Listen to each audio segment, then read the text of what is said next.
Hello, everyone, and welcome back to Interacting with Canadian History. Today, we're going to talk about the war on the home front.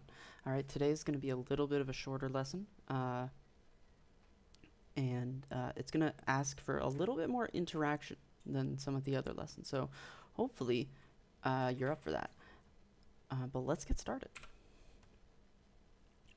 So, talking about the war on the home front, by the way, we're talking about World War II here. How could the Canadian government get people to support troops?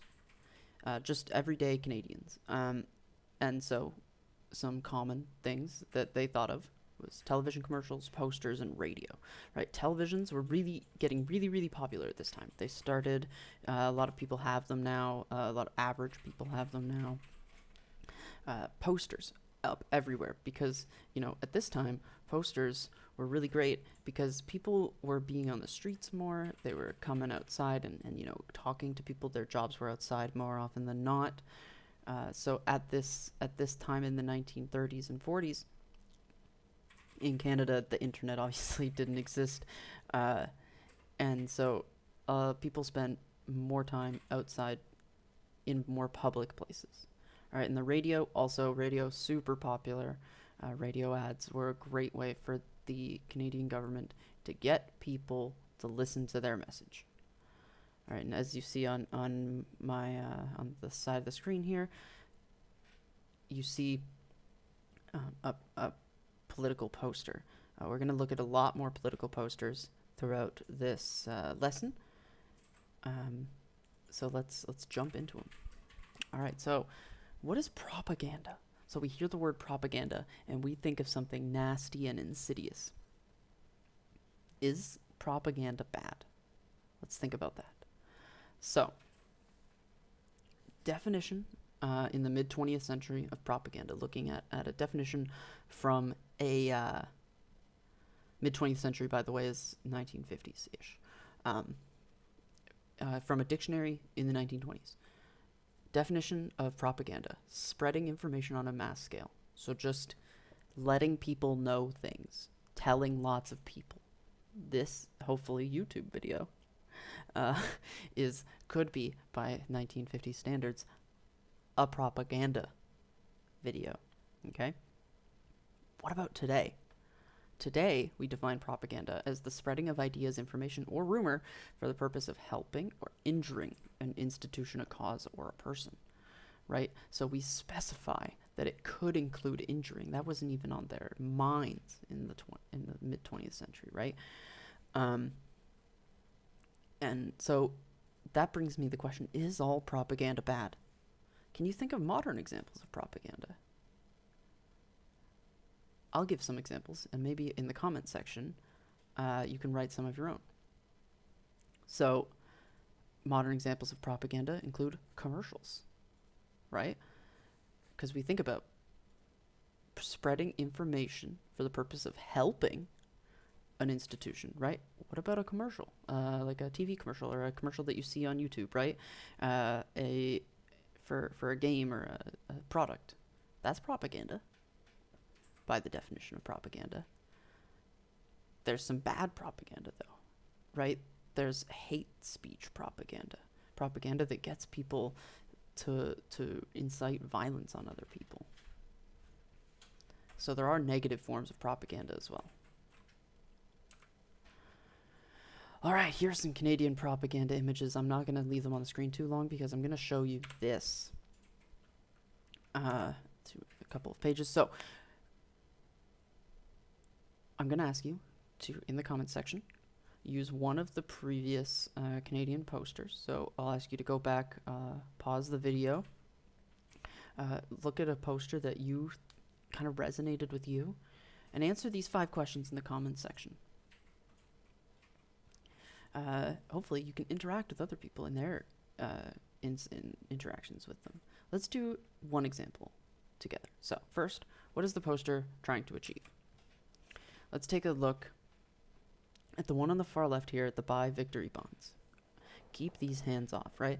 What is this poster trying to achieve? It's trying to get people to buy victory bonds. Clearly, it says it right at the bottom. So that's easy. What is the slogan? The slogan, keep these hands off. It's a very, very visceral thing. Like, keep their hands off.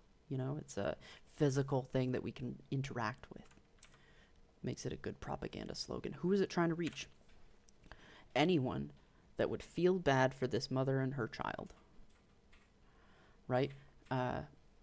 Other mothers, fathers, people who have the ability to buy victory bonds, right? People with jobs. Why do I know that? Why do I know that? Because this person, look at these claws reaching in at that mother and child, right there. It's so vicious, and look at the talons on those claws. It's a very scary image, right? And so we want someone to feel bad, feel scared. So we want people who resonate with these two people, the mother and child. That's who we're aiming for with this propaganda poster. What assumptions is this poster making about that person? This poster is making the assumption that, one, they're Canadian, obviously, because they are in Canada seeing this poster. Two, it's making the assumption that they are for protecting these people. Of course they are, right? Who wouldn't? Three, it's making the assumption that they know what these two symbols are. The symbol here and the symbol here, right? Let's look at the pointer. So this swastika, which of course represents Nazi Germany, and this red and white symbol here, which of course represents Japan. Okay. And so what does this poster say about this time? Well, it says that we believe, we in Canada, the average Canadian, right? Because again, this is what the poster's going for. The average Canadian that's still at home is scared, should be at least, look at these claws, scared of Nazis, scared of Germans, and should be scared of just the Japanese people, right? It's not specifying Japanese army, it's not specifying Japanese soldiers, the Japanese people.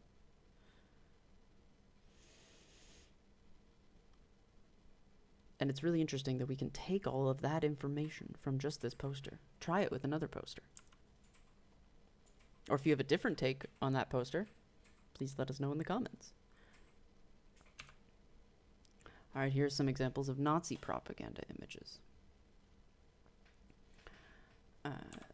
And again, same 5 questions. I want you can go back, take a look, answer these ones if you want.